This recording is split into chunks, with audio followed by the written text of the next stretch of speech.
right, this is Harry Potter for Wednesday, July 17th, in case I'm not home, starting on page 310. When neither Ron nor Harry answered, she pressed on. I mean, all right, I didn't expect a top grade. Not if he's making it to owl standards, but a pass is quite encouraging at this stage, wouldn't you say? Harry made a non-committal noise with his throat. Of course, a lot can happen between now and the exam. We've got plenty of time to improve, but the grades we're getting now are sort of a baseline, aren't they? Something we can build on? They sat down together at the Gryffindor table. Obviously, I would have been thrilled to get an O. Hermione, said Ron sharply. If you want to know what grades we got, just ask. I didn't. Well, if you want to tell me.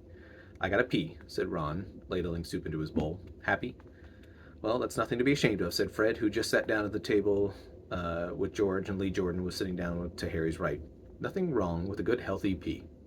But, said Hermione, doesn't P stand for poor? Yeah, said Lee Jordan, but still better than D, isn't it? Dreadful?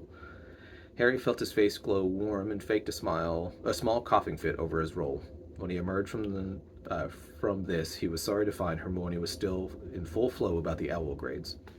So top grades owl for outstanding, she said, and then there's A. No, E, George corrected her. E for exceeds expectations.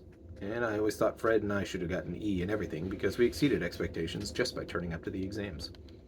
They all laughed except Hermione, who plowed on. So after E, it's A for acceptable. And that's the last pass grade, isn't it? Yep, said Fred, dunking his entire roll into his soup, transferring it to his mouth and swallowing it whole. Then you get P for poor, Ron raised his arm in mock celebration, and D for dreadful. And then T, George reminded him. T, said Hermione, looking appalled. Even lower than a D. What on earth does it stand for? Troll, said George promptly. Harry laughed again, though not sure whether or not George was joking. He imagined trying to conceal from Hermione that he had received all T's in his owls, and immediately resolved to work harder from now on. You lot have had an inspected lesson yet? Fred asked them. No, said Hermione at once. Have you? Just now, before lunch. Charms. What was it like? Harry and Hermione asked together. Fred shrugged. Not bad. Umbridge just lurked in the corner, making notes on a clipboard. You know Flitwick's like. He treated her as a guest. Didn't seem to bother him at all. She didn't say much. Asked Alicia a couple questions about what classes are normally like. Alicia told him they were really good, and that was it. I can't see old Flitwick getting marked down. He usually gets everyone through exams all right. Who you've got this afternoon? Fred asked Harry. Trelawney. A T if I ever saw one. And Umbridge herself. Well, be a good boy and keep your temper with Umbridge today, said George. Angelina will go crazy if you miss any more Quidditch practices. But Harry did not wait for the Defense Against the Dark Arts to meet Professor Umbridge. He was pulling out his dream diary in a seat in the very back of the shadowy divination room when Ron elbowed him in the ribs, and looking around, he saw Professor Umbridge emerging through the trap door in the floor. The class, which had been talking cheerfully, fell silent at once. The abrupt fall in noise level made Trelawney, who had been wafting about handing out dream oracles, looked round. Good afternoon, Professor Trelawney, said Professor Umbridge with her wide smile. You received my note, I trust, giving the time and date of your inspection? Professor Trelawney nodded curtly, and, looking very disgruntled, turned her back on Professor Umbridge and continued to give out books. Still smiling, Professor Umbridge grabbed the back of the nearest armchair and pulled it up to the front of the class so that it was a few inches behind Professor Trelawney's seat. Then she sat down, took her clipboard to a flowery bag, and looked up expectantly, waiting for the class to begin.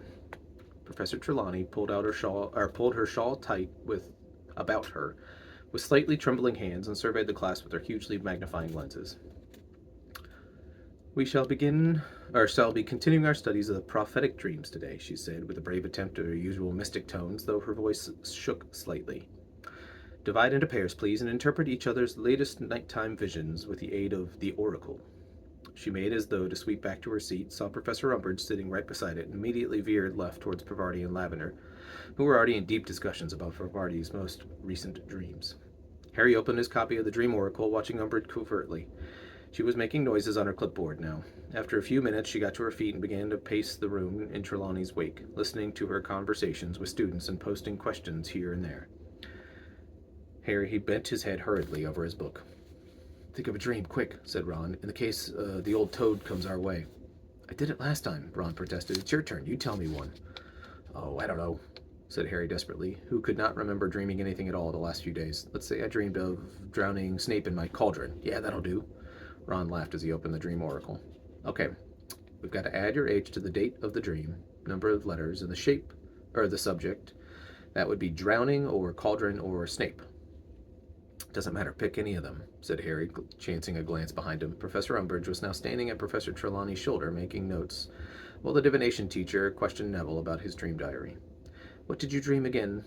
Dream this? What night did you dream this again? Said Ron, immersed in calculations. I don't know. Last night. Whatever you like, Harry told him, trying to listen to Umbridge saying to Professor Trelawney. They were only a table away from him and Ron now. Professor Umbridge was making another note on a clipboard, and Professor Trelawney was now looking extremely put out. Now, said Umbridge, looking up at Trelawney, you've been in this post for how long exactly? Professor Trelawney scowled at her, arms crossed and shoulders hunched as though wishing to protect herself from a possible indignity of the inspection. After a slight pause in which she seemed to decide that the question was not so offensive that she could reasonably ignore it, she said in a deeply resentful tone, Nearly 16 years. Quite a period, said Professor Umbridge, making a note on her clipboard. So it was Professor Dumbledore who appointed you?